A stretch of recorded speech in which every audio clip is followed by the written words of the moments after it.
Hi guys, Jimmy with Jimmy's Auto and Firearms, and today I'm gonna show you a Davidson Heritage model. Now it's an engraved and got a little gold plating on it, but here's the box on the of the gun that's going to be the primary focus of today's video because it's a blued finish.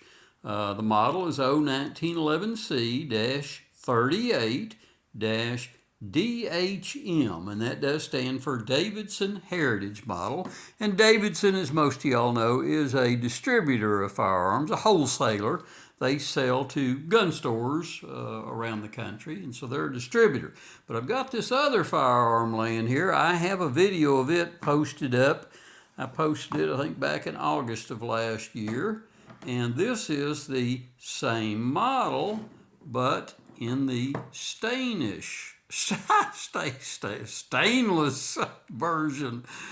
Some days I can't talk. So anyway, I thought you might enjoy seeing them side by side. This is the first video on this firearm. So first off, let's show you that this firearm is completely unloaded and nothing in the magazine. We'll take that out and get it back, and let's go ahead and do the same on this one. Show you that there's nothing in the magazine and nothing in the chamber and nothing in the magazine. So we'll get them back to where they were. But let's take a close look at this blued version. You know, it is a high, the slide is a very high polish finish. And then they have done the engraving on it. And then they've accented that engraving with gold plating. And a few of the small parts on it are gold plated. The hammer is, the magazine release, your grip screws, and the barrel bushing are all gold plated on this firearm.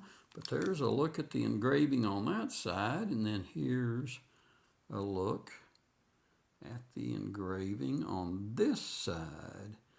And just a fantastic looking firearm. Does say government model there on the frame instead of up on the slide like a lot of them are. And it is equipped with just standard black finish sights. You've got a staked front sight and a dovetailed rear sight. But if you're into firearms, these are 38 Supers, obviously, and very nice finish. The engraving on this gun, both of these guns, was done by a company called Baron Engraving, who partnered with Davidson, partnered with them to do the engraving for them. So they are a limited run, not sure exactly how limited. I've had the stainless version for a while. Let's put them up side by side. You'll notice that, let's look at the blued one again. The slide is a high polish on it, but the frame is a matte finish. So it gives you some great contrast. And the stainless version is the same way. It's a high polished slide and a satin non-polished frame. So there's your look side by side. The guns have the same engraving on them, and the same features are gold plated on both of them. So I thought y'all might enjoy seeing them side by side. In case y'all were considering buying one of these, picking one of these up. They are nice firearms. I will eventually get them down and shoot them. Now these will be more safe queens than ones I tug around down at my property in East Texas, but I do shoot everything I own. So, hey guys, give me a thumbs up, give me a like. Hey, please subscribe to the channel. I would greatly appreciate it. And as always, thanks for watching, and until next time, I will see you down the road.